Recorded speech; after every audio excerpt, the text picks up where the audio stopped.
कौन गाली दे रहा है जनाब? बोको हराम गाली देने लायक है कि नहीं? और बोको हराम से तुलना कौन कर रहा है? हम कर रहे हैं या आप कर रहे हैं? तो भर्त्सना या गालियां देने का काम कौन कर रहा है? और आपने कहा आपका वो हिंदुत्व जो रघुपति राघव राजा राम, ये किसने किसने लिखा है? यह भजन ये समर्थ गुरु रामदास ने लिखा है, जो छत्रपति शिवाजी महाराज के गुरु थे। और वो छत्रपति शिवाजी महाराज जिन्होंने हिंदवी स्वराज्य और उसके बाद हिंदू पद पातशाही स्थापित की थी। पर आपको वो हिंदू तो समझ में नहीं आता है। ईश्वर अल्लाह मेरो नाम तो आपने बाद में जोड़ा, वैसे मेरी चुनौती देता हूं कि मस्जिद में गवा दिखा दीजिए। हिंदू संगठनों में तो बहुत ज्यादा हिंदू संस्थानों में गाया जाता है ईश्वर अल्लाह तेरो नाम, जिस दिन गवा दीजिएगा उस दिन मैं मान जाऊंगा। और दूसरी बात, मैं फिर अपनी बात कहता हूं, हम उदारता की पराकाष्ठा हैं, मगर जब अन्याय की पराकाष्ठा हो जाती है, याद करिए जब भगवान कृष्ण पांडवों के दूत बनकर गए थे, आप धर्माचार्य हैं आपको याद होगा, और उन्होंने कहा था 5 गांव दे दो तो भी हम तैयार हैं। न्याय तो यह कहता है कि आधा राज्य दो पर 5 गांव दो तो भी तैयार हैं। और दुर्योधन ने कहा था 5 गांव तो छोड़ो, सुई की नोक के बराबर भी नहीं देंगे।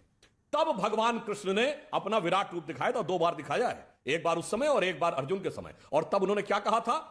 तब वह भी स्वरूप है एक हिंदुत्व का, यह मत भूलिए। तब उन्होंने कहा था दृग हो तो दृश्य अकांड देख, मुझ में सारा ब्रह्मांड देख, नभ में ये कुंतल जाल देख, पग के नीचे पाताल देख, गत और अनागत काल देख, मेरा स्वरूप विकराल देख। ये रामधारी सिंह दिनकर जी ने लिखा है उसमें।